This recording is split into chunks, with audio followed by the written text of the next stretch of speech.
할렐루야. 우리 있는 그 자리에서 우리 하나님께 힘차게 영광의 박수 같이 돌리겠습니다. 할렐루야.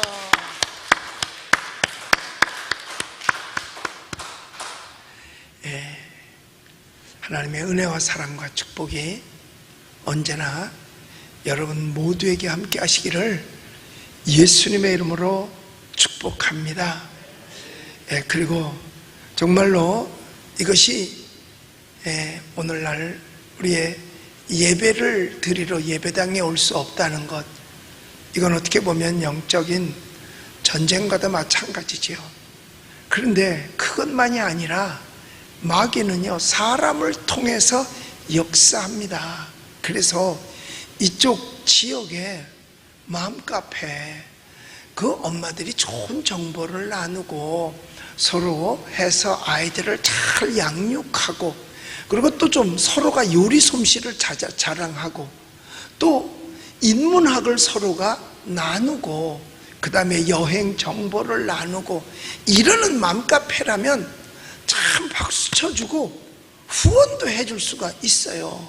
그런데 이 맘카페가 어떤 사람 흉이나 보고, 또 지역의 어떤 교회 흉이나 보고 해치기나 하고, 또 사람을 해치기나 하고 이른다고 하면은 이것은 마음이 아니라 악마의 카페라고 해도 과언이 아닐 거예요. 그래서 이 맘카페가 우리 교회를 해코자 하기 위해서 엄청나게 많은 유언비어를 그냥 그 카페에다가 막 뿌려놔 버렸어요. 그런데 이건 나 개인을 욕하고 하는 것은 그래도 참을 수가 있어요. 그런데 하나님의 교회를 비난하고 욕하는 것은 용납할 수가 없는 거죠. 뭐 우리 교회에서 무슨 뭐 바이러스, 즉 코로나 걸린 사람이 뭐 있는 것처럼, 우리는 아무도 단 한 명도 우리 교회에서는 코로나 바이러스로 교회를 통해서 생긴 사람 단 한 명도 없습니다. 그리고 많은 사람들이 필요에 의해서 또 구청에서 독촉하길래 가서 검사 받고 왔어요. 제일 많이 받은 사람은 몇 번을 4번 받은 사람이세요. 검사를 4번 받았어요. 제가 광주에 집회 갔을 때 거기에 우리 성도님이 광주에 상을 당했어요. 그런데 그 상을 당했는데 상을 부모님 상이니까 내려갔잖아요. 그리고 나는 마침 거기에 집회가 부흥회가 있어서 갔다가 우리 성도님네 상을 만났으니까 제가 가서 문상을 했잖아요. 근데 거기 갔다가 나오면서 받았대요. 코로나 바이러스 음성 나왔어요. 그럼 된 거잖아요. 그랬는데 또 뭐 광화문에 왔다가 갔대요. 뭐 언제 왔다 갔는지는 모르지만 갔다 왔더니요, 보건소에서 계속 전화 와서요. 그래서 성모병원에 가서 먼저 받았대요. 그리고 또 계속 받으라 그래서 보건소에 가서 또 받았대요. 그런데 회사에서 또 계속 받으라 해서 오늘 또 받았대요. 4번을 받은 거야. 4번을. 이거 미친 거 아니야 이거? 세상에 4번. 그래서 내가 기네스북에다 올려주려고 그래. 아니 어떻게 이걸 4번을 받냐고. 4번을. 세상에. 오늘 받았어요. 또 받았는데 4번 다 받아도 뭐 받았겠어요? 음성이죠. 음성 받았어요. 그 나한테 그 받은 내용을, 목사님 저 음성 받았어요. 그래서 내가 축하한다고 꽃다발 보내줬잖아. 세상에. 뭐 꽃다발이라고 이런 거 말고 그냥 그 그림, 그림의 꽃이라고 들어보셨죠? 그림의 떡만 있는 게 아니라 그림의 꽃도 있어요. 그거를 내가 보내줬어요. 난 처음에 3번인 줄 알고 3번도 기네스북에 올라간다니까 그 밑에다 아니에요 목사님 4번이에요 그러더라고. 자, 그런데 무슨 누가 우리같이 깨끗하고 완벽한 데가 어디 있어요. 만약에 우리 은평제이석교회에서 걸리는 확률이 생긴다, 대한민국 안 걸릴 데가 어디 있어요. 이렇게 완벽한 방역시설을 해놓고 전교인에게 소독기까지 주어서 계속해서 하루에 몇 번씩 이렇게 소독을 하는데 우리 교인들은 그냥, 그러니까 우리 집사님네 가족은 아이들이 넷인데요, 딴애가 지난해가 됐으면 병원을 매일 4명이 왔다 갔다 했대요. 근데 올해는 한 번도 안 갔다는 거야. 왜? 너무 소독을 잘하니까. 집에서 소독해, 교회 와서 소독해, 너무나 소독을 잘하고 청결하니까요, 세상에 잔병 치레가 전혀 없었다는 거예요. 그래서 돈 벌은 거지 뭐. 예. 그 집 보고 내가 밥 좀 사라 그러려고 그래. 왜? 4시 병원에 다니는 돈이 안 들어갔으니까 밥 살만도 하잖아요. 세상에 너무 좋은 거예요. 이렇게 완전한 방역시설. 또 거기다가 그 마음카페에서 우리 교회를 추방시키겠다는 거야. 뭐가 문제인데? 그래가지고 오늘 세상에 현수막 은평제일교회는 떠나가라, 이 마을을 떠나라, 마을의 주인은 교회가 아니라 주민이다. 솔직히 우리 교회가 먼저 들어왔어. 여기 먼저 들어왔어요. 우리 교회는 2010년에 입당했잖아요. 2008년도서부터 짓기 시작했고 2007년도에 이 땅을 매입했단 말이에요. 그래서 2008년도부터 짓기 시작했어. 우리보다 일찍 들어온 사람 벌써 다 떠났어. 이사 간 사람이 더 많아. 우리보다 몇 명 되지도 않지만 다 우리보다 늦게 들어와가지고서 뭘 굴러온 돌이 뭐 백힌 돌을 빼나? 말도 안 되면서. 그러면서 프랭카드를요, 세상에 아침부터요, 이 뉴타운 전체 19개인가를 갖다가, 우리가 가서 본 거는 19개인가를 갖다 붙여놨더라고요. 그리고 세상에 프랭카드를 하려면 제대로 하지 뭘 또 잘못했는지 옆은 또 오려냈더라고. 또 찢어서 오려냈더라고. 아이고 참, 그 동네 미관을 그들이 다 해친 거나 마찬가지예요. 절대로 교회를 해코자 하는 것은 용납할 수 없고, 비난하는 댓글 사실이 아닌데 맘카페에서 적었다 하나하나 다 찾아서 용납할 수 없어요. 절대로 용납할 수 없습니다. 절대로 용납할 수 없어요. 확인이라도 한번 해보든지, 안에 와서 어떻게 방역을 하고 있는지 들여다라도 한번 보든지. 우리는 마을을 위해서요, 이 마을에도 걸린 사람들이 있더라고요. 진관동, 뉴타운 한 사람들이 있더라고요. 보니까 어디 문자에 오는 거 보면 보는데, 그래서 여기도 우리가 방역을 해주자. 그래서 마을도 뿌리고, 개인 소독기 이거 예배당에 오면 누구든지 다 주려 그래요. 우리 은평 뉴타운에 사는 사람은 이거를 제가 다 하나씩 드릴 거예요. 찾아오기만. 그 대신 들어올 땐 방역 시스템을 거쳐야 안에까지 들어오니까, 그럼 자기 소독하고 이거 받아가지고 가서 자기 집에서 온 집안 식구 100번을 소독할 수 있으니까 이걸 줘서 소독시켜가지고 모든 은평 뉴타운의 사람들 건강하길 바래. 우리만큼 건강하길 바라는 사람이 어디 있어요? 다 건강했으면 좋겠죠. 자기네는 헐뜯기만 하지 남을 유익하게 해주는 건 하나도 없어요. 우리는 마을에 다니면서 소독약도 뿌려주지요. 또 이것을 나누어서 같이 써서 모두가 다 함께 건강하지요.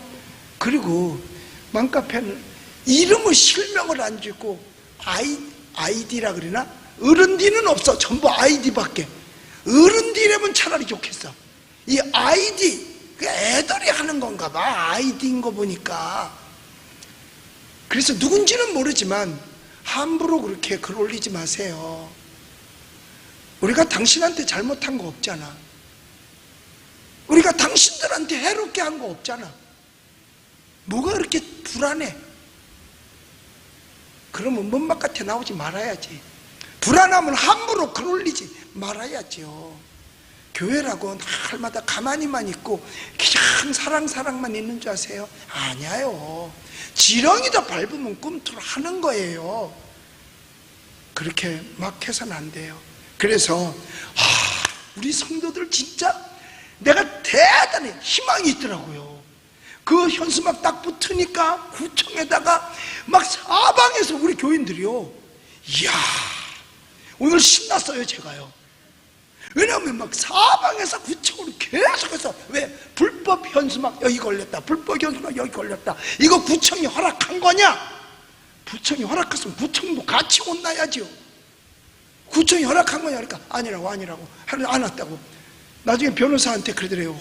교인들이 너무너무 전화가 와서 왜? 이거 뛰라고 전화, 이거 잘못된 거라고 전화가 와서 우리가 뛰러 나간다고. 4시간인가 5시간인가 여하튼 걸려 있었어요. 그러니까 그들도 뭐 절차를 밟으라고 그랬겠죠. 가서 나와가지고 싹 다 뛰어갔는데 몰라, 또 어디다 또 붙여놨는지 몰래 딴 곳에다 붙여놨는지 모르겠어요.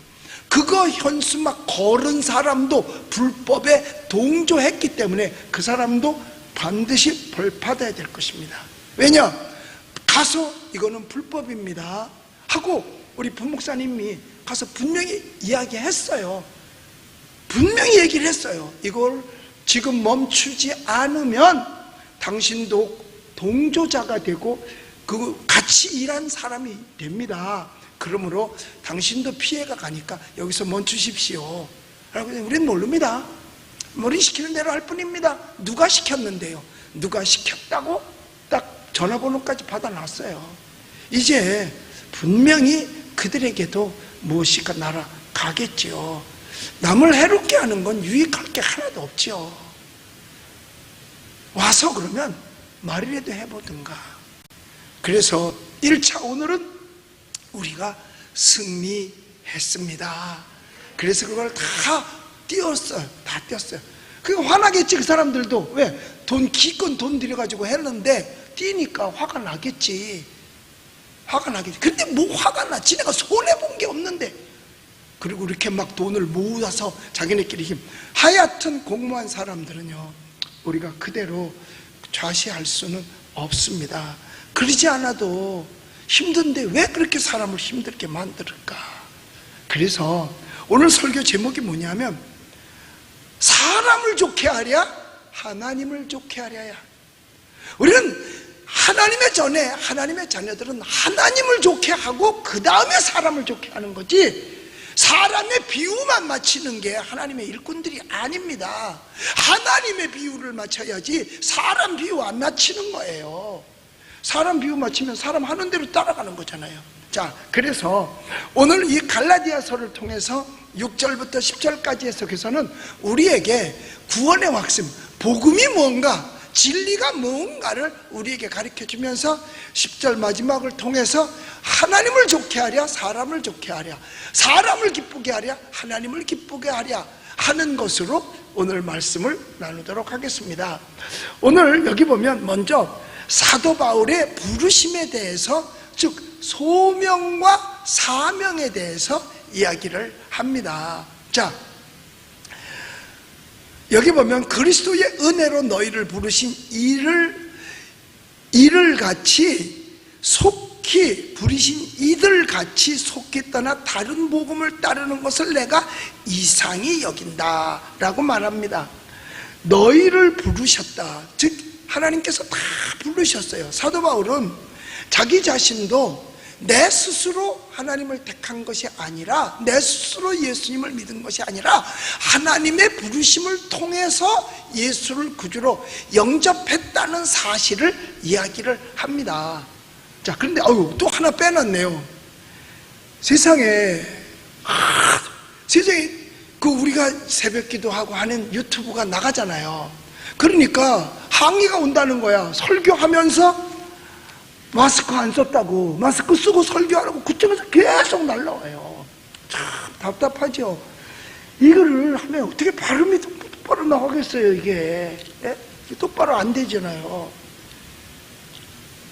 그래서 마스크 벗고 하니까 이걸 항의를 하는 거예요. 그래서 내가 어저께 청와대에서 대통령 주재 그 교계 지도자들 모임 있는데 봤어요. 말할 때는, 기항할 때는 이렇게 쓰고 해요. 이렇게 다 쓰고 있어요. 그런데 당신이 말할 때는 벗더라고요. 당신이 말할 때는 벗는 거죠. 방송국에서는 안 벗어? 말할 때는 벗. 그래서 방송국에서도 질병관리본부에다가 뭐 이렇게 그 관계기관에다가 연락을 해봤대요. 그랬더니 방송국은 괜찮다고 그러더래. 솔직히 방송국 스튜디오보다 여기가 더 넓은데, 거긴 그래도 앞에 누가 이게 기계 만지는 사람들도 가깝게 있는데 우린 뚝뚝 떨어져 있잖아요. 기계 만지는 사람들도요. 그래서 우린 이 앞에다가 이거 가린데, 여러분들은 안 보이죠? 텔레비전에도 안 나와요. 이거 이렇게 지금 소리 나죠? 이렇게 딱, 아니 이렇게 완벽하게 하는 데가 있으면 나와보라 그래. 없어. 내가 아무리 세게 말을 해서 추해도 이게 앞으로 나가질 않는다니까. 이게 막아가지고. 이거 봐, 이거 여기 이거 지금 화면에 어떻게 이렇게 번쩍번쩍하죠? 예, 이거 가림대예요. 청와대도 보니까 양쪽으로 이걸 해놨더라고. 앉은 사람 옆으로 해놨더라고. 나는 옆에는 없으니까 앞에 이거 다 해놨어요. 이런 것까지 지금 간섭하고, 오죽했으면 4번씩 하도 시달리니까 4번씩이나 세상에 검사를 받았겠냐고요. 한번 생각해 보세요. 웃기는 거죠. 웃기는 거예요, 웃기는 거. 그래서 제가 말씀 전하다가 또 이것까지 또 뭐라 그럴까봐 미리 이야기를 하는 거예요. 자, 사도 바울이 부름을 받았을 때 하나님이 불러주신 거지 자기가 택한 게 아니라고 늘 이야기를 합니다. 그러니까 부름받은 게 다 은혜죠. 우리도 하나님의 자녀가 되어서 하나님께 예배하는 것이 다 하나님의 은혜예요. 솔직히 우리가 하나님 앞에 설 때에 무슨 큰 자격이 있겠어요? 무슨 큰 자격이 있겠어요? 자격이 있다면 하나님께서 우리의 입장에다가 자격을 맞춰 주신 거예요. 하나님이 우리에게 맞춰 주신 거예요. 그런데 죄인을 구원하시겠다고 하는 오로지 그것 하나 가지고 우리에게 모든 걸 맞춰 주신 거예요. 제가 군에 갔을 때는 이 군인 워커라 그러죠. 구두가 다 커. 안 큰 게 없어요. 그게 아마 미제인 것 같아. 그 미국에서 들어온 걸로. 벌써 그때가 벌써 거의 몇 년 됐나? 50년 가까운 때니까. 50년은 아니래도 50년 전 가까운 때니까. 전부 다 옷도 그렇고 다 커. 그래서 소대장한테, 소대장님 옷이 큰데요? 이 자식아, 몸을 옷에다 맞춰. 어떻게 몸이 옷에 맞습니까? 구두가 큰데요? 발을 구두에다 맞춰. 이러더라고요. 어떻게 발이 구두에 맞겠어요? 그런데 이 말씀을 볼 때에 하나님께서 우리에게 맞추신 거예요. 우리가 하나님께 맞춘 게 아니고 하나님께서 우리에게 맞춰주신 거라 그 말이에요. 무슨 자격이 있어서가 아니라. 그래서 사실은 옷에다가 몸을 맞춘 격이죠. 우리가 믿은 것은 내가 믿은 게 아니라 하나님이 나를 불러주셔서 우리가 믿게 되었고 하나님의 자녀가 된 것입니다. 우리 여러분, 내가 예수를 그리스도로 영접해서 예수 믿게 되었을 때 그때를 한번 생각해 보세요. 어떤 때 내가 예수를 진짜 인격적으로 만났는가, 어떨 때 만났는가 한번 생각해 볼 필요 있어요. 왜 그런 줄 아세요? 처음에 어릴 때부터 교회를 다니면 그냥 교회 다니는 거야. 다니는 거. 그런데 교회 다니던 학생들이 언제 가장 인격적으로 주님을 만날 때가 있냐면 수련회 갔을 때. 그 수련회 갔을 때는 인격적으로 만납니다. 또 만나는 친구도 있고 못 만나는 친구들도 있고요. 그런데 저 같은 경우는 정말 주님을 만나게 되어서 내가 하나님의 일꾼이 될 때가 언제냐면 사업하다 실패했을 때야. 사업에 실패했을 때. 그 전까지는 나는 그냥 기독교인이야, 크리스찬이야. 그래서 교회 그냥 습관적으로 다녔어요. 가서 성가대도 하고 그냥 습관적으로 다녔어요. 그런데 정말 하나님이 나를 딱 붙들어줬을 때가 언제냐? 내가 사업에 실패해서 의지할 때가 주님밖에 없었을 때, 그때 주님이 날 만나주신 거예요. 만나주셔서 성령 충만하게 해주시고, 그때 내가 하나님의 종이 될 수밖에 없었던 거죠. 그래서 내가 생각을 해봅니다. 만약에 예수 그리스도께서 나를 만나주지 않았더라면 그때 나는 지금 이 세상에 없던지 아니면 노숙자로 살든지 아마 왜? 사업에 실패했을 때니까. 여러분, 사람이 사업에 실패를 하면요, 세상 말로는 쪽팔려가지고 가족을 못 만나는 거예요. 못 보는 거예요. 그리고 가장으로서의 사명을 감당할 수 없으니까 그냥 나가버리는 거예요. 그래서 노숙자들이 생기는 거예요. 그래서 언제 노숙자가 제일 많이 생겼냐면 IMF 때 사업 실패하니까 가족을 못 보는 거지. 그리고 가장 노릇을 못하지. 그러니까 그냥 책임 없이, 책임감도 없이 그냥 뛰쳐나가버린 거예요. 갈 데 없으니까 노숙할 수밖에 더 있겠어요. 나도 주님이 만나주지 않았으면 그와 똑같은 신세가 됐을 거라 그 말이에요. 그런데 주님께서 나를 만나주셨어요. 그래서 예수 그리스도께서 나를 대신해서 십자가에 달려 죽으심은 깨닫게 되고 값없이 얻은 믿음, 여러분, 이것이 여러분 우리에게 있어서 구원의 은혜인 줄로 믿습니다. 여러분, 주님 앞에 나와서 뭐 헌금한다, 봉사한다, 이거 구원하고 상관없어요. 어떤 그 안티 크리스찬들은요, 왜 비대면 예배를 하느냐, 뭐 대면 예배가 해야 된다라고 기독교에서 많은 분들이 얘기를 하니까 뭐라 그런지 아세요? 교회가 헌금 거들라고 그런다 그래요. 천만의 말씀. 그것이 목적인 교회는 이 세상에 없습니다. 그것은 각자에 의해서 헌금과 봉사를 통해서 나중에 상급의 관계지, 그건 구원의 관계가 아닌 거예요. 성전에서 하나님 앞에 복음을 외치는 것은 다른 이유가 아니라 구원에 관계되어 있는 거죠.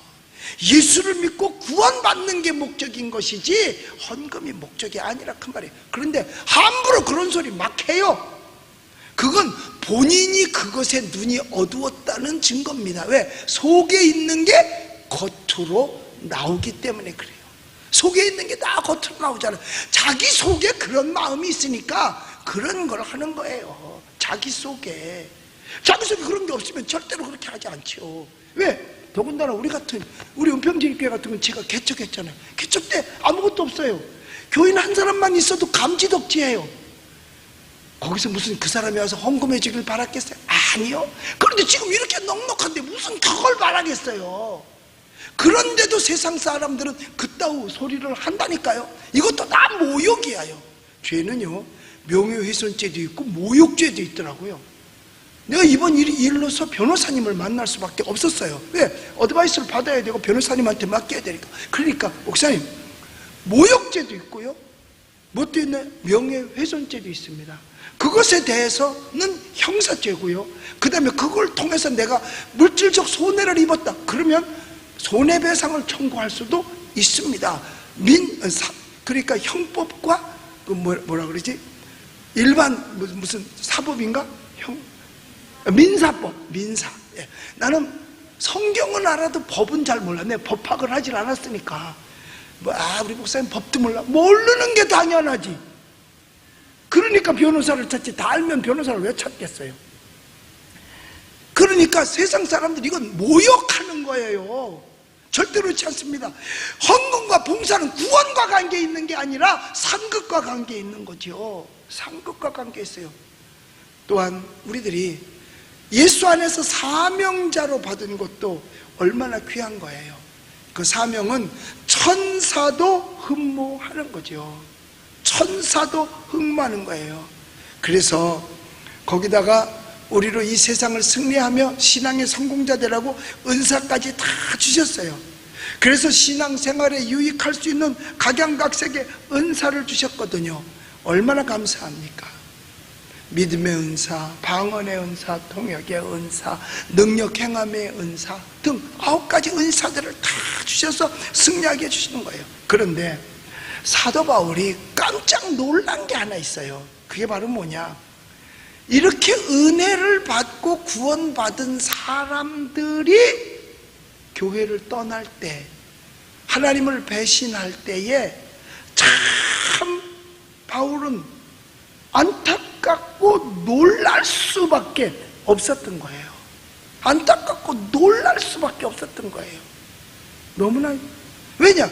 아니, 구원받은 백성이 하나님의 은혜를 입고 어떻게 저렇게 할 수 있지? 이거예요. 어떻게 저런 행동을 할 수 있지? 바로 이겁니다. 그러니까 충성스럽게 보였던 자가, 그래도 저는 구원받았다고 생각했던 자가 이단에 빠지고 세상으로 다시 향할 때 놀랄 수밖에 없었다는 거예요. 놀랄 수밖에 없었다는 거예요. 저도 이번에 많이 놀랐어요. 이번에 많이 놀란 거예요. 아니, 예수 믿고 구원받고, 우리가 예수 믿고 구원받았어요. 예수 믿고 구원받은 것은 이 땅에 자유민주주의가 세워졌기 때문에 예수 믿고 구원받을 수 있었잖아요. 북한은 자유민주주의가 아니라 공산사회주의가 들었음으로 말미암아 거기서는 구원받을 길이 막혀버렸잖아요. 왜? 교회를 폐쇄시켜버렸으니까. 만약에 이 땅에도 교회가 폐쇄되면 구원받을 길이 막혀버리고 북한하고 똑같이 되는 겁니다. 모든 자유는 박탈당하게 되고 재산은 있는 거 그냥 쓰다가 어느 순간에부터 가난해질 수밖에 없는 거거든요. 북한 살던 사람이 다 가난한 사람만 있었어요? 땅 있는 사람도 있었고, 집 있는 사람도 있었고, 사업하던 사람도 있었고, 공장하는 사람도 있었을 텐데 그들 다 없어지고 말았잖아요. 마찬가지 돼버릴 수 있어요. 그러니까 우리가 하나님의 은혜를 입었기 까닭에 자유민주주의가 이 땅에 있고, 아울러서 그 안에서 신앙의 자유가 있어서 예배당을 세워서 그 예배당 안에서 하나님을 예배하며 신앙생활할 수 있었기 때문에 오늘날 우리 대한민국이 존재하는 거거든요. 그런데 그 은혜를 잊어버리고 세상으로 도로 나간다던가, 이교도로 간다던가, 다른 복음을 쫓는다든가, 다른 이념을 쫓는다든가 했을 때에 사도 바울은 이상하게 여길 수밖에 없었다는 거예요. 그러니까 오늘 보면 6절에서 그러잖아요.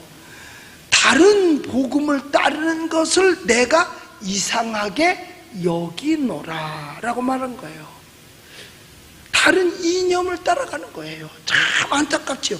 자유민주주의가 아니고서는요 절대로 그 어디에서도 신앙 지킬 수가 없습니다. 무슬림 국가는 자유민주 국가가 아닙니다. 거기는 왕정이기 때문에 민주라는 게 없어요. 민주는 백성이 주인이 되는 건데 왕이 주인인데 어떻게? 그러니까 자유민주주의 국가가 아니면 거기는 교회가 있을 수도 없고 신앙생활, 구원받을 길이 없어진다는 거죠. 그래서 우리는 과거에 우리의 믿음의 선배들, 즉 이승만 박사가 들어와서 미국에서부터 들어와서 자유민주주의를 등에 업고 들어와서 이것을 세워서 우리나라가 자유민주주의 국가가 된 이것부터 감사하면서 살아야 되는 거예요. 그것이 없어서는 안 되는 겁니다. 왠 줄 아세요? 그러면 북한 공산당처럼 똑같이 돼버렸을 테니까. 그래서 우리가 오늘날 신앙생활하는 걸 감사해야 되는 거예요. 예배당에서 예배드리는 걸 감사해야 되는 거예요. 왜 그런데 많은 기독교인들, 기독교 지도자들이 항의를 하느냐, 저부터이라도. 이렇게 자유민주주의 국가에서 신앙의 자유를 누릴 수 있는데 지금 이 코로나 바이러스라고 하는 핑계인지 이유인지는 몰라도 하나님께 정상으로 드릴 수 있는 예배가 금지되어 버리고 말았기 때문에 억울하게 생각하게 하고 분하게 생각할 수밖에 없는 겁니다. 사도 바울도 그렇게 얘기하고 있는 거예요. 다른 복음을 따라가고 다른 이념을 따라가고 다른 것을 따라갈 때에 여기 보면 뭐라 그래요? 이상하게 여기노라. 지난번 개혁성경에 보면 뭐라고 민망히 여긴다라고 표현을 하고 있습니다. 저는 이 새롭게 새번역보다는 옛날 개혁성경이 훨씬 더 저한테는 은혜스러워요. 단어 자체들도 참 많이 은혜스러워요. 자, 그러면서 바울이 그 사람들 이상하게 생각하면서 말하는 게 뭐냐? 다른 복음은 없나니 다만 어떤 사람들이 너희를 요란케 하여 그리스도의 복음을 변하게 하려 함이라.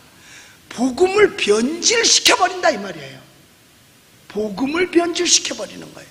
여기서 사도 바울은 복음은 변하지 않는다. 복음의 분별성을 말하고 있어요. 불변성. 오늘날도요 복음들이 많이 이단에 의해서 변절되어져 가고 있습니다. 뭐 세월호 사건인 구원파, 그 구원파는 세상에 구원의 4단계가 있다 그래요. 구원파들은 4단계. 여러분, 구원은 1단계밖에 없어요. 예수 믿고 구원받는 거지 무슨 1단계, 2단계, 3단계. 그럼 공부 잘해서 4단계까지 올라가야 구원받아? 아니야. 그러면 생각해 보세요. 예수님 십자가에 달리실 때 오른쪽에 있던 강도가 구원받아요. 그 십자가 꼭대기에서 무슨 1단계, 2단계, 3단계, 4단계를 했겠어요? 못하지. 그랬으면 그는 구원받을 길이 막히죠.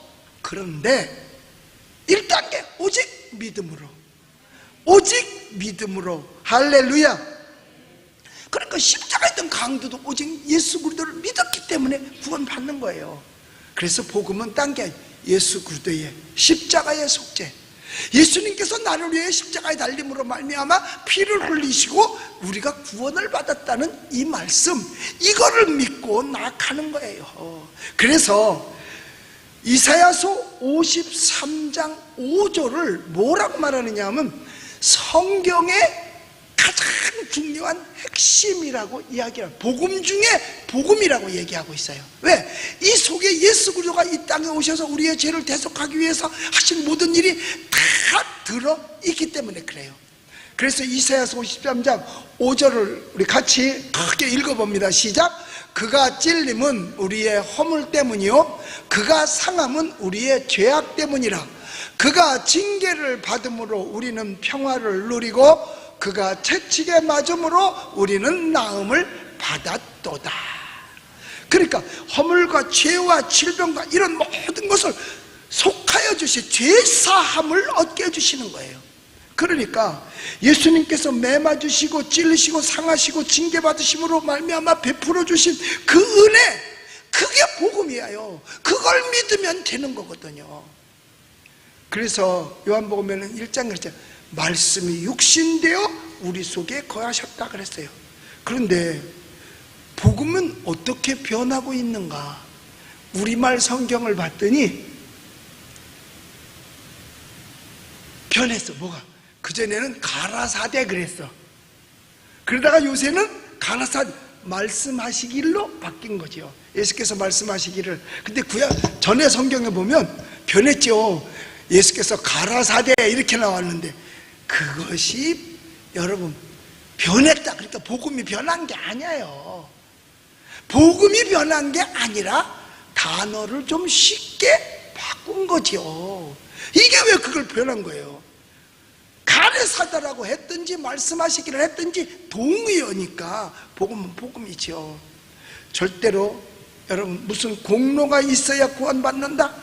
그리고 오늘날 현대 복음이 변하는 게 바로 그거예요. 어떤 공로가 있어야 구원을 받는다. 마리아를 통해야만 구원을 받는다.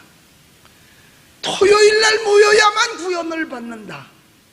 사랑의 매를 맞아야만 구원을 얻는다. 뭘 써야 구원을 얻는다. 이런 것이 들어갑니다. 가짜라 그 말이에요. 이게 다른 복음이에요. 오늘날 바꿔지는 다른 복음이 바로 이거예요. 여러분, 그 어떤 공로로 구원받는 거 아니고요, 마리아를 통해서 구원받는 거 아니고요, 사랑에 매맞아서 구원받는 거 아니고요, 뭘 해야만 얻는 것이 절대로 아닙니다. 오직 예수 그리스도의 십자가 외에 다른 복음은 없습니다. 복음의 딴 내용을 섞어서 하면 그게 이단이 되는 거예요. 그게 이단이 되는 겁니다. 여러분, 이단의 특징이 있잖아요. 첫째로 이단은요, 가만히 보면 처음엔 몰라. 들어가 보면 예수 그리스도를 부인합니다. 예수께서 나를 위해서 십자가에 달려 죽으신 나의 구세주라는 그것을 부인합니다. 부인하는 거예요. 그 다음에 그 교주가 반드시 있어요. 이단에는 교주가 있습니다. 신천지도 교주가 있잖아요. 여호와 증인도 교주가 있어요. 하나님의 교회도 교주가 있고요. 이단들은 다 교주가 따로 있어. 그 사람이 메시아격이야. 그러니까 예수님을 부인하는 거죠. 여호와 증인도 예수 그리스도를 부인합니다. 예수를 부인하는 거예요.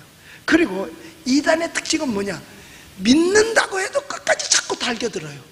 이게 이단이에요. 예수 믿는 사람은 믿는다 그러면, 그러세요, 교회 그럼 열심히 잘 나가세요, 이러지, 믿어도 거기 가면 안 돼, 우리 교회 와야 구원받아, 이렇게 안 하거든요. 이단의 특징은 그래요. 자기네한테 와야만 구원을 받는다라고 이야기를 합니다. 예수 믿는다도 막무가내요. 그 다음에 이단의 특징은 뭐냐? 데려가면서 절대로 교회에다 얘기하지 말라 그러는 게 그들의 특징이야. 목사님한테 말하지 마. 혹시 누가 성경 공부하자 그러면서 목사님한테 말하지 마. 그건 무조건 이단인 줄을 알면 돼요. 그 다음에 나중에는 이단은 가족과도 등 돌리게 만듭니다. 가족과도. 그러니까 신천지나 구원파 이런 데 보면 가족하고 막 다 떨어져요. 가족하고 다 떨어집니다. 그러니까 통일교, 뭐 안산홍 증인회, 뭐 신천지, 여호와 증인 다 이단들이에요. 그러니까 그래도 저 사람 보면 착한 것 같은데 뭐 그래도 내가 가봐야 알지. 여러분, 절대로 악은 모양이라도 버려야 되는 겁니다. 어떤 사람은 그래, 내가 확인해 봐야 되겠어. 자기가 어떻게 확인해? 그것을 전문적으로 연구하는 사람들이 이단이라고 정해지면, 이거 이단 정하는 게요, 몇 년 걸리는지 아세요? 3년이 걸립니다. 모든 설교를 이게 이단성이 있나 없나 살펴보고 그 사람의 신학 사상이 성경적이냐 비성성적이냐 다 바라보고, 그 다음에 그 사람의 행동이 이단적이냐 복음적이냐 이걸 다 본 다음에 이 사람은 어떤 면에 있어서 이단이다 할 때 이단이 되는데, 똑같아요. 예수를 부인해야만 돼. 그러니까 모든 이단들이 다 예수를 부인하는 거잖아요. 예수를 부인하지 않으면 일단은 이단이라고 보면 안 돼. 일단이라고 봐야지. 그렇죠? 절대로. 그리고 여러분, 교주가 아니면 돼요. 근데 이단들은 전부 교주가 있게끔 되어져 있습니다. 성서적이냐 비성서적이냐를 구분해야 돼요. 그렇기 때문에 하루아침에 되는 게 아니라 오랜 시간에 걸쳐서 정제되어지기도 하는 것입니다. 그래서 여러분, 우리는 남을 함부로 정죄해서도 안 되지만 이단에 따라가서도 안 되는 겁니다. 그러니까 전문가들이 얘기할 때 이거는 불량식품입니다 하면, 아니야 내가 먹어봐야 알아. 그 다음엔 배탈 나는데, 그 다음엔 벌써 늦었는데. 그러니까 전문가가 아니라면 아닌 줄 알면 되는 거예요. 복음에 딴 내용을 섞어서 하게 되면 안 된다 그 말이에요. 그래서 오늘 여기 성경을 보면은 어떤 사람들은 여기 그렇게 말하잖아요. 사람 너희를 교란하여 그리스도의 복음을 어떻게 7절에 보니까 변하게 하려 한다라고 말했어요. 그러니까 변질되는 거죠. 순종한 복음, 순전한 복음은 변질되지 않습니다. 그래서 8절에서 사도 바울이 말합니다. 뭐라고 말하느냐? 내가 전한 복음 외에 다른 복음을 전하면 천사라 할지라도 화를 입으리라고 8절 9절에서 2번씩이나 강조합니다. 8절에서도 내가 너희에게 전한 복음 외에 다른 복음을 전하면 저주를 받을지어다. 9절에서도 누구든지 너희가 받은 것 외에 다른 복음을 전하면 저주를 받을지어다 라고 말했어요. 바울과 사도 바울 자신이라 할지라도, 자기가 주의 종이라 할지라도, 심지어는 천사라 할지라도 다른 복음을 전하면 저주를 받는다라고 말했습니다. 여러분, 복음은 다른 거 아니에요. 예수 그리스도의 동정녀 탄생, 이거 인정 안 하면 안 되죠.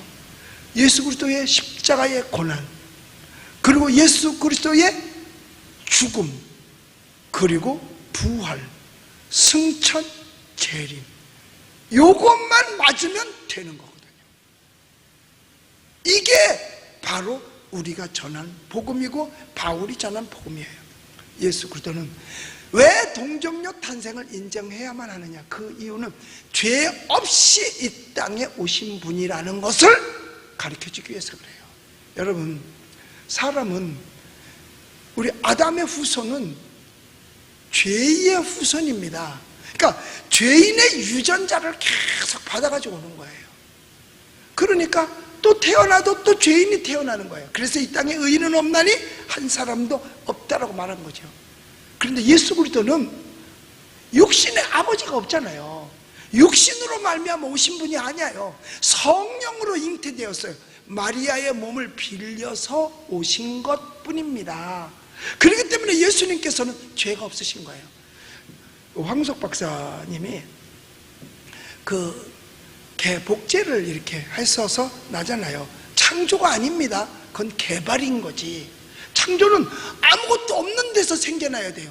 그런데 그 복제는 아무것도 없는 게 아니라 난자도 있어야 되고 세포도 있어야 돼요. 그러니까 그건 개발이라고 보면 돼요. 그래서 이제 일단 그거를 해서 이제 어떻게 해야 되느냐, 그것을 그 완전한 동물체로 만들기 위해서는 어떻게 되냐면 수정을 시킨 다음에 그 대리모견에다가 그 자궁에 착상을 시키는 일을 해야만 되는 거예요. 그러면 대리모견의 그 자궁 속에서 그 수정된 그 아기는 그러니까 수정된 것이 그 대리모견 안에서 자랍니다. 그리고 나서 시간이 되면 이제 날짜가 되면 그게 이제 태어나게 되는 거죠. 그 한 마리가 또 태어나게 되는 거죠. 우리 집에 와 있던 개도 그렇게 해서 만들어진 개였었는데, 그런데 내가 박사님한테 물어봤어요. 그러면 이 개가, 그 애비 개가, 그게 만약에 조그만 개인데 이 그 대리모견은 거의가 다 도사견이거든요. 그럼 그 도사견에, 그러니까 애미개라고 해야죠. 그 대리모니까 자궁만 빌려준 거지. 그러면 여기에서 그 도사견의 유전자가 들어갑니까? 그랬더니 0%래요. 0%. 그래서 성경은 과학적이구나. 그래서 성경은 과학적이구나. 뭐 과학, 바이러스는 과학으로는 안 된다고? 과학 아니면 안 된다고? 신앙으로 할 게 아니라고? 여러분, 신앙이 있어야 그것도 이기는 줄로 믿습니다. 그래서 내가 황 박사님 물어봤더니 그 대리모견에서는요 아무런 유전자가 들어가는 게 0%라는 거야. 그러니까 성령으로 잉태되었기 때문에 마리아의 인간의 그 어떠한 유전자도 예수님은 없는 겁니다. 그렇기 때문에 예수 그리스도께서 죄가 없으신 분이기 때문에 우리의 죄를 사하실 수가 있는 거지, 죄인이 죄를 어떻게 사해? 못 사하는 거예요. 사할 수가 없어요. 그래서 나는 그 이야기를 듣고, 어쩜 이렇게 성경은 정말 과학적인가. 그래서 제가 그걸 설명을 해줬어요. 황 박사님한테 목사님 그렇네요. 인정을 하시더라고요. 맞습니다. 그러니까 예수 그리스도께서는 죄 없으신 몸으로 동정녀의 탄생을 인정하지 아니하면 예수님도 죄인이 되는 거예요. 의인은 없나니 한 사람도 없어요. 왜? 죄의 유전자, 아버지로부터 죄 유전자 받아가지고 왔으니까. 그런데 내가 칠판으로 그려가면서 설명을 내가 하면 잘할 수 있는데, 내가 칠판이 지금 준비 안 됐으니까 내가 하지만 이 정도 해도 다 알아들어. 특히 여자들은 더 잘 알아듣고 다 알아들을 수 있어요. 자, 그러니까 예수님의 동정녀 탄생을 부인하면 거기서부터 그건 문제가 되고 이단이 되는 거예요. 그건 복음이 아니니까. 예수님께서 나의 십자가의 고난, 예수님의 죽음, 부활, 승천, 재림, 예수님 다시 오실 걸 믿지 않으면 그것도 안 돼. 예수님 다시 오시는 거, 여러분, 여기에 얻는 걸 더 집어넣어도 안 되고 빼도 안 되는 겁니다. 그러면 누구를 할지라도 저주를 받게 되는데 일시적인 저주가 아니라 영원한 저주예요. 그러므로 변질된 복음을 찾아서는 아니 되는 것입니다. 우리가 복음을 전할 때도 그래요. 전도를 할 때도 잘 모르면 그냥 와봐 그러면 돼. 근데 잘 모르면서 설명해 주라고 애쓰다가 맥히면 그때는 아주 난감하고 딴소리 하거든요. 그러니까 그저 와봐 해도 됩니다. 와봐 하면 돼요. 자, 여기서 구절에서도 강조하잖아요. 여러분, 성경에 이렇게 두 번씩 같은 말을 강조하는 데가 거의 없어요. 신약에서요 이렇게 강력하게 말한 거는요, 여기가 처음이에요. 왜? 2번씩 다른 복음을 전하면 천사라도 저주를 받으리라. 또 이어서 9절에서도 8절에서도 얘기하고 9절에서도 얘기하고, 다른 복음을 전하면 천사라도 저주를 받으리라. 여러분, 그래서 절대로 다른 복음을 전하면 안 되고, 또 다른 복음을 전하는 곳을 따라가서도 안 되는 것입니다. 예수 믿고 구원받고, 예수 믿고 병고침 받고, 예수 믿고 축복받고, 예수 믿고 변화되고, 예수 믿고 승리하는 줄로 믿습니다. 왜? 오직 예수만이 복음이기 때문에 그래요. 그러니까 여러분, 병든 자에게 있어서 복음은 병 고친다는 거잖아요. 그리고 배고픈 자에게 있어서 복음은 먹을 것이 있다는 거거든요. 지옥 갈 사람에게 있어서 복음은 구원받는 거예요. 진 사람에게 복음은 승리할 수 있다는 거예요. 그런데 그 모든 것을 하실 수 있는 분이 오직 예수밖에 없다는 거예요. 할렐루야. 여러분, 우리가 비록 여기에서 우리 스태프들하고 예배를 드리지만은 지금 이 시간에도 수천 명이 이 예배에 같이 참석해서 지금 함께 예배를 드리고 있습니다. 그들도 마찬가지예요. 똑같아. 오직 구원은 예수밖에 없다는 거예요. 사도행전의 16장에 보면 바울과 실라가 옥에 갇혔어요. 그런데 하나님께서 옥문을 열어주셨어요. 그리고 나올 수 있게 됐을 때 간수가 그걸 보고 자결하려고 하니까 바울과 실라가 말리잖아요. 그때 간수가 하는 얘기가 뭐, 어떻게 해야 구원받을 수 있습니까? 라고 했을 때 바울이 한 얘기는 하나예요. 주 예수를 믿으라. 그리하면 너와 내 집이 구원을 얻으리라. 할렐루야. 이것이 감사한 일이죠. 주 예수를 믿으라. 그러니까 그 모든 것의 해답은 오직 예수밖에 없다는 거예요. 어떻게 해야 병 고침 받을 수 있습니까? 주 예수를 믿으라. 어떻게 해야 축복받을 수 있습니까? 주 예수를 믿으라. 어떻게 해야 내가 변화됩니까? 주 예수를 믿어라. 어떻게 해야 내가 승리할 수 있습니까? 주 예수를 믿어라. 어떻게 해야 코로나 바이러스 이 어려움 속에서 승리할 수 있습니까? 주 예수를 믿어라. 할렐루야. 여러분, 바로 그거밖에 없어요. 예수밖에 없어요. 다른 특별한 약이 없는데 뭐 다른 특별한 약이 없어요. 교회 몇 군데서 뭐 확진자가 생길 수도 있죠. 사람인데 어떻게 뭐 교회라고 비켜가는 건 아니잖아요. 6만여 군데에서 한 10군데에서 그런 것이 발생했다고 해서 어마어마하게 한 줄 알고 뭐만 하면 전부 다 교회 발이라고 그랬는데 아니에요. 절대로 그렇지 않습니다. 언론에 의해서 지금 매도당하고 있는 거예요. 우리 예수 믿는 사람이 여러분 마음 든든히 먹고 이 세상을 승리하며 살아가야 될 줄로 믿습니다. 그러니까 예수를 전하면 바로 전하는 것이고, 예수 외에 다른 것을 전하면 다른 복음을 전하는 거라 그 말이에요. 그러면 저주를 받아요. 그러나 예수를 전하면 축복을 받습니다. 자, 그런데 이렇게 믿는 우리들이 오직 예수만 믿어야 될 텐데 그렇지 못하고 다른 것을 쫓아가다 보면 오히려 예수 그리스도보다 다른 것을 더 좋게 하고 사람을 더 좋게 할 수 있다는 거지요. 그래서 바울이 얘기하는 거예요. 내가 이제 와서 사람들을 좋게 하랴 하나님을 좋게 하랴, 사람에게 기쁨을 구하랴. 내가 지금까지 사람들의 기쁨을 구하였다면 나는 하나님의 사람이 아니다, 그리스도의 종이 아니라는 거예요. 사람 비우나 마치는 사람이었다면 나는 하나님의 종이 아니라는 거죠. 저도 강단에서 많은 이야기를 합니다. 내가 사람 비우나 마치는 그런 설교를 했다면 나는 하나님의 종이 아니에요. 그런 사람은 손가락질하고 질타해야 돼요.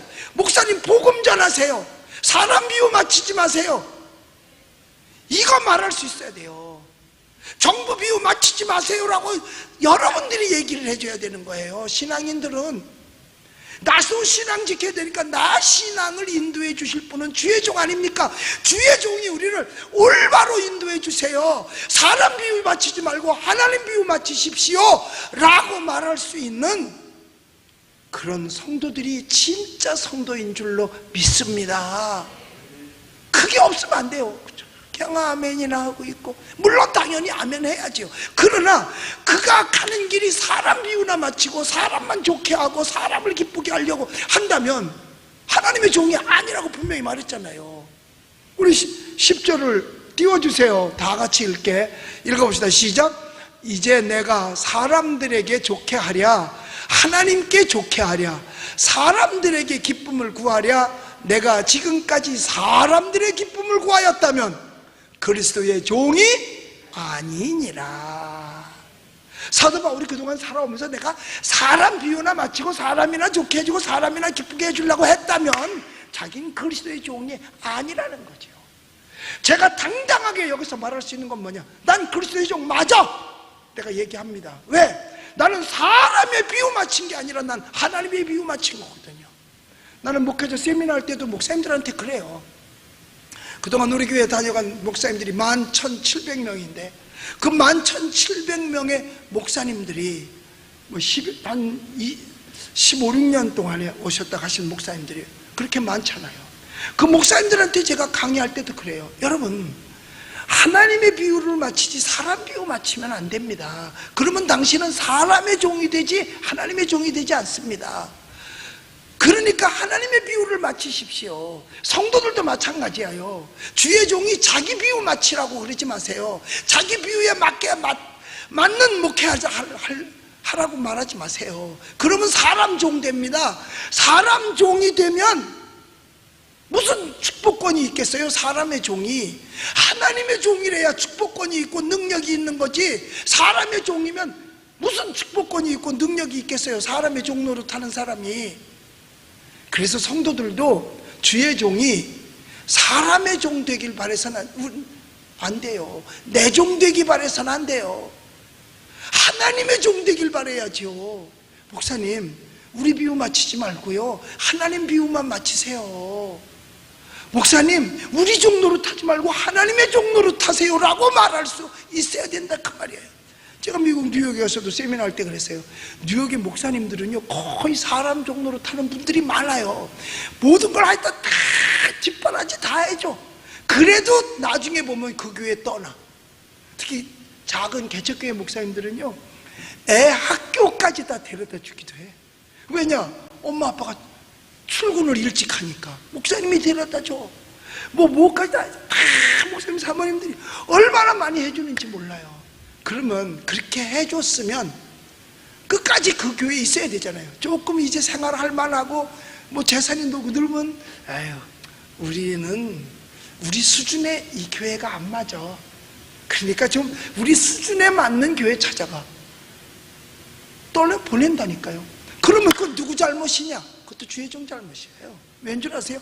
그동안 사람 종 노릇했잖아. 사람 종 노릇했으니까 축복권이 없어. 능력이 안 나타나.